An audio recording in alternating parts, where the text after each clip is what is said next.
तो जानिए, जैसा कि आप सब जानते हैं कि ये दुनिया दिन ब दिन तरक्की कर रही है। हम हर दिन कुछ ना कुछ नया ढूंढ रहे हैं या बना रहे हैं। नई किस्म की मखलूक से लेकर नई किस्म की चीज़ें हमें वो सब मिल और नज़र आ रहा है, जो कि ना हम कभी देखना चाहते थे और ना हमें कभी चाहिए था। लेकिन खुद बताओ, टॉयलेट सोने का हो या सादा, एंड में तो उसमें गंद ही होना है ना। तो क्यों इतने शशके यार। लेकिन जैसा कि हम जानते हैं कि फजूल चीज़ों को ढूंढना या बनाना हम सदियों से करते आ रहे हैं। ये अब हमारे कल्चर का एक हिस्सा बन चुका है।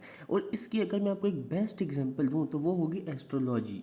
जी हाँ, astrology. Astrology is the study of तारे आसमान पर, जिनको देख के इंसान की आप पर्सनैलिटी बता सकते हैं और आप इन जनरल इंसान के बारे में बता सकते हैं कि वो कैसे बिहेव कर सकता है। इंट्रोवर्ट्स के लिए तो ये एक और नई उम्मीद है बिना लोगों को मिले उन्हें जानने की। लेकिन एक ज़माने में हमें दूसरों से बात करनी पड़ती थी दूसरों को समझने के लिए। लेकिन अब आया है नया दौर। जी हाँ, नया दौर, जहाँ फजूल काम करते हुए लोग और फजूल चीज़ें आपको हज़ारों में मिलेंगी, लाखों में भी, करोड़ों में भी।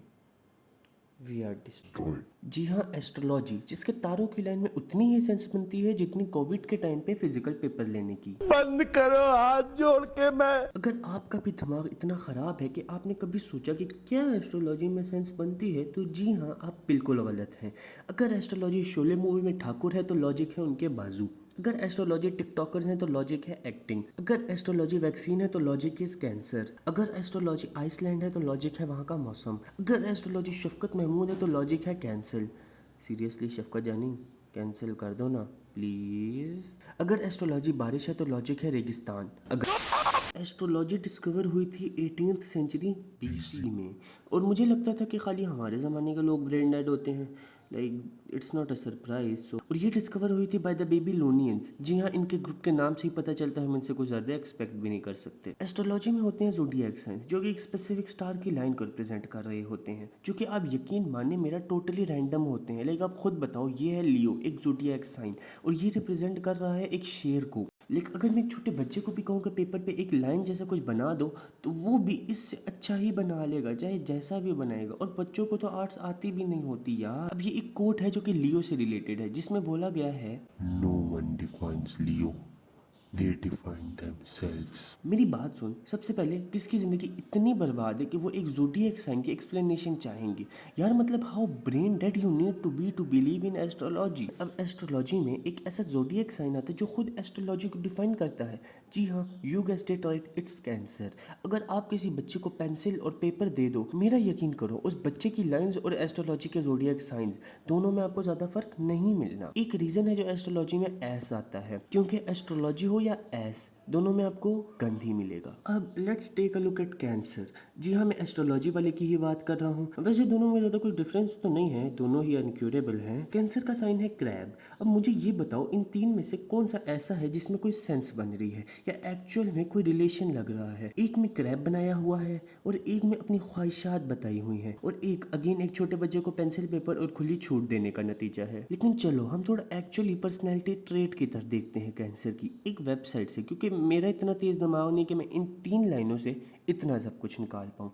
लेकिन सीरियसली मुझे ये भी बताओ कि कैसे कैसे इन तीन चमन साइन से आपको किसी के बारे में इतना सब कुछ पता चल सकता है, इतनी इन्फो मिल जाती है। मुझे बस इस सवाल का जवाब दे दो, मुझे चाहिए। I am telling you, give it to me. Cancer is an intense and passionate lover. लेकिन बात तो सही है, एक दफ़ा ये किसी को हो जाए तो जान नहीं छोड़ता। Cancer doesn't cope well with heart breaks. अगर ये किसी को हो जाए तो हार्ट ब्रेक तो छोड़ दो, इंसान ब्रोक और ब्रेक दोनों हो जाता है। Cancer is mysterious and hard to read. No wonder why आज तक इसका कोई क्योर नहीं मिल सका। साला किसी के समझ में ही नहीं आता। Cancer can experience mood swings. अच्छा, इसीलिए इतने ज़्यादा स्टेजेस होते हैं कैंसर के। Okay okay, I get it now. Cancer craves deeper and more meaningful relationships. अबे पागल वागल हो गए हो क्या? रिलेशनशिप्स और रिलेशनशिप्स में होने वाले सब लोगों को एंड करने की वजह है ये। When cancer is unhappy they can become distant and uncommunicative. बात तो सही है, बस फर्क इतना है कि पक्की दूरी हो जाती है अगर कैंसर का ज़्यादा बैड सीन हो जाए।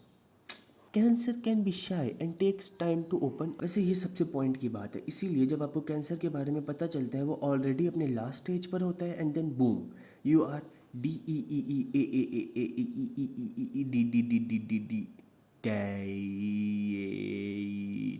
I am dead inside. Cancer are complicated and have many sides to them. Again, ये वही बात होगी कि आज तक इसका कोई क्योर क्यों नहीं बन पाया.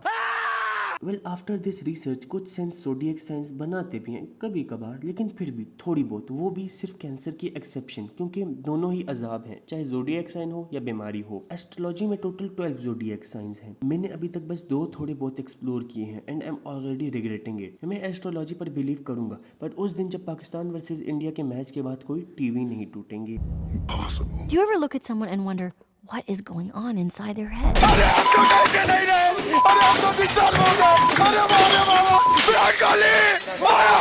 लेकिन चलो ये सब तो चलता रहेगा. मैं आपसे मिलता हूँ अगली वीडियो में. तब तक के लिए take care and peace out.